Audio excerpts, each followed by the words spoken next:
Hi there, I'm Michael Lortz, author of the book Curveball at the Crossroads.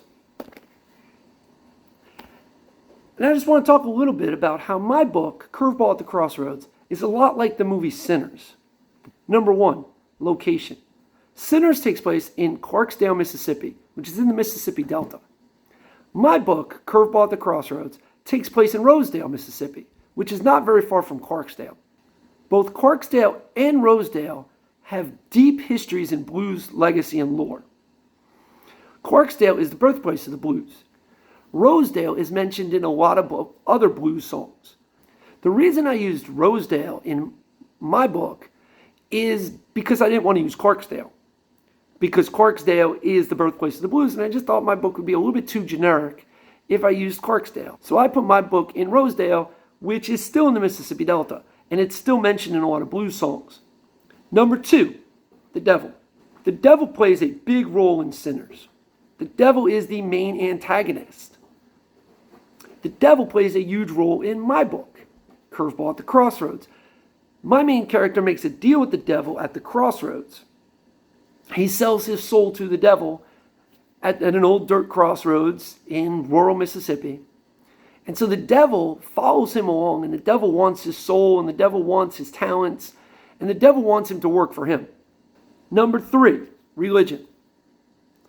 In my book, the main character, Jamark Relaford, has a very religious grandmother. He has a very religious girlfriend, Betsy Belvedere.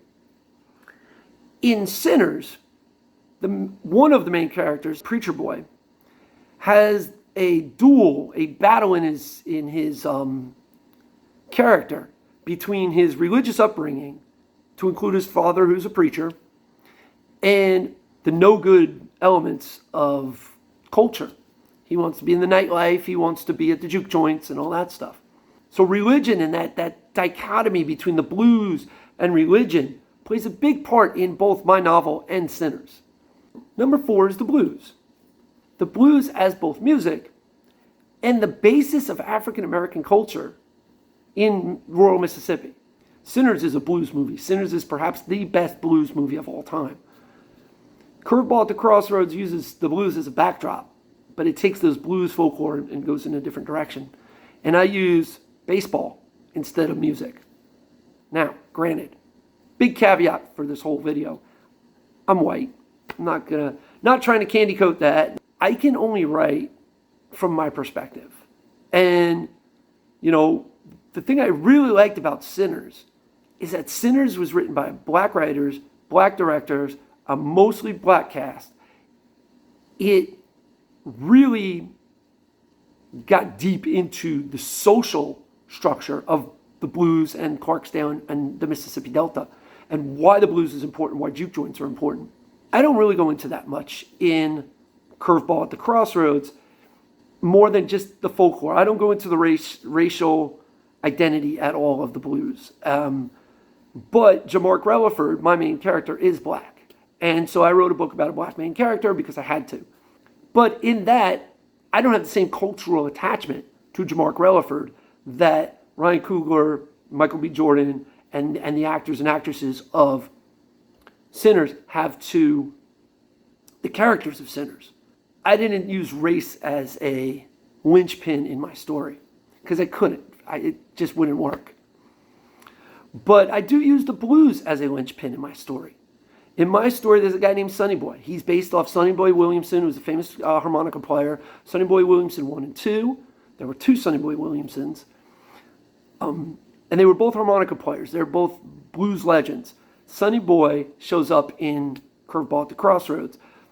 My book also takes from a lot of other blues legends. The Crossroads is mentioned a lot in the blues.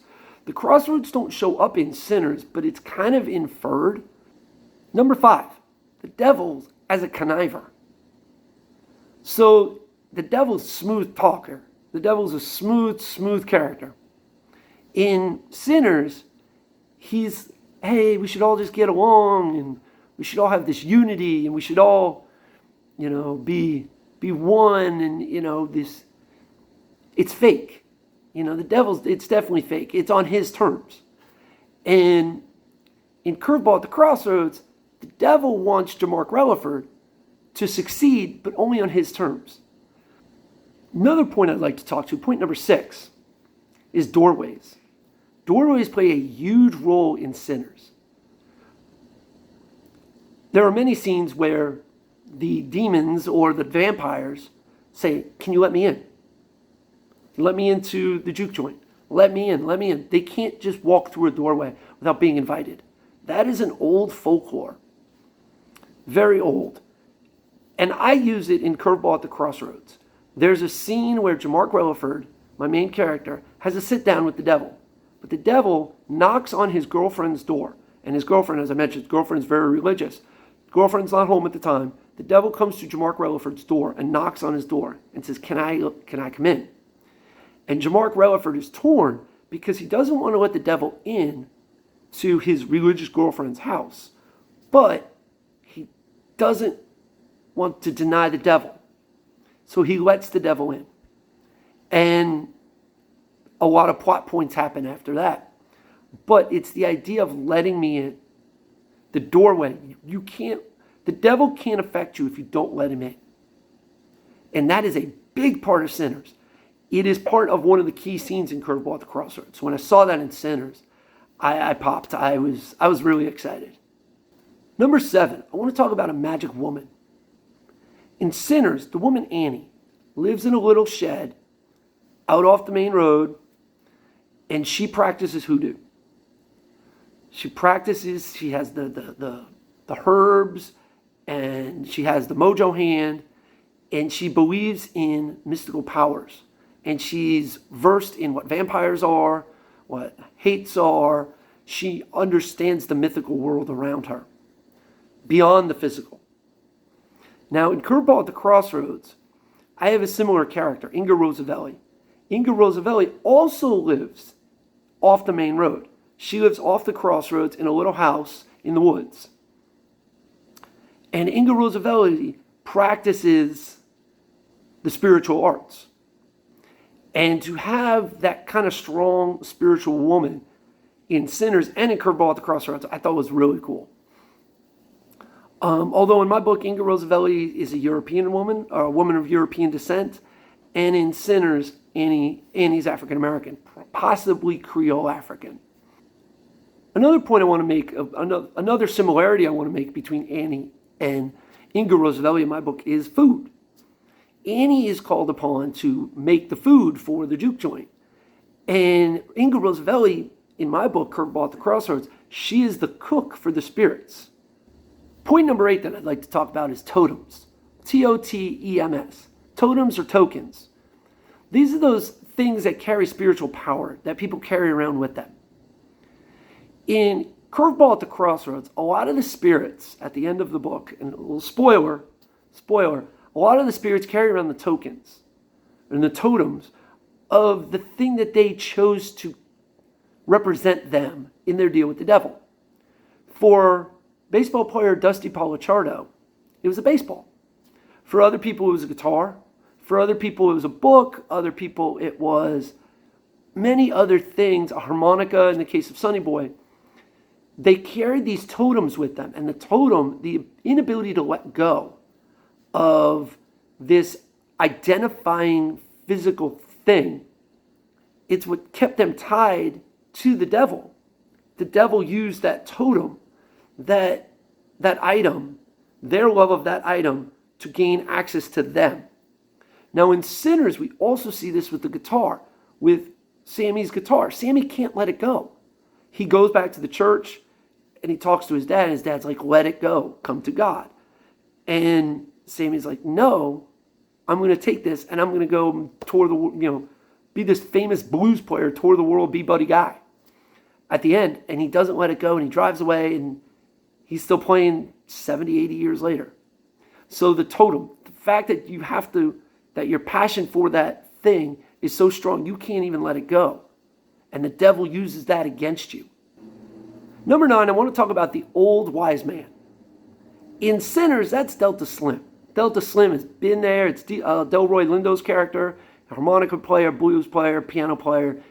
He knows the ins and outs of what the devil's going to do. He knows the ins and outs of the blues. He knows the ins and outs of the road. He knows the ins and outs of the Delta. In my book, I have two characters that kind of help along my main character. And that's Dusty Polichardo, who's an old baseball player who knows the devil, and Uncle Rufus.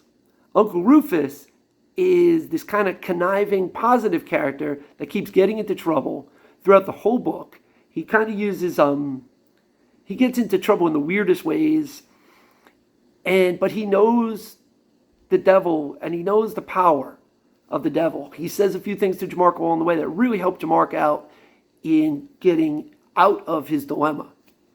And he's got that kind of life knowledge. So if you put those two characters together, you kind of get Delta Slim. Number 10, I want to talk about the fact that God can't help the main characters.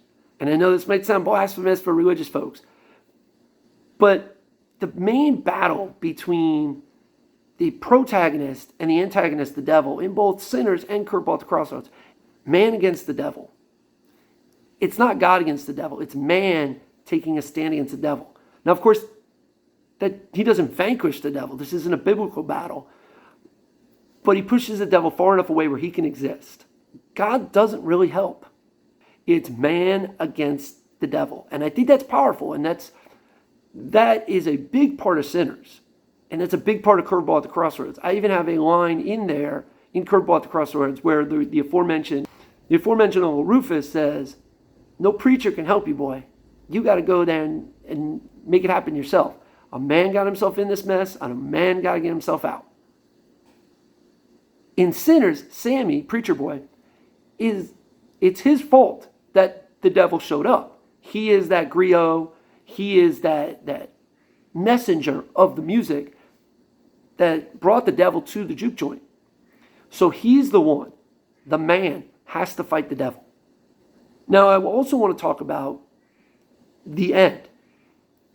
Again, major spoilers for both Sinners and Curveball at the Crossroads. But I want to talk about the devil returning. In Sinners, the devil, or the vampires, or the hates, they return to see Buddy Guy, or Sammy, 60 years later. And it's a very powerful scene because they applaud him. They're very proud of him and what he's doing. But it's also a reminder that they have not gone away. They're not defeated. They're still lurking around the world. In Curveball at the Crossroads, so Jamark Relaford becomes a baseball coach, and his kids are playing for them, and the devil's in the stands. And the book ends with the devil applauding Jamark Relaford and his family to prove that the devil has not gone away.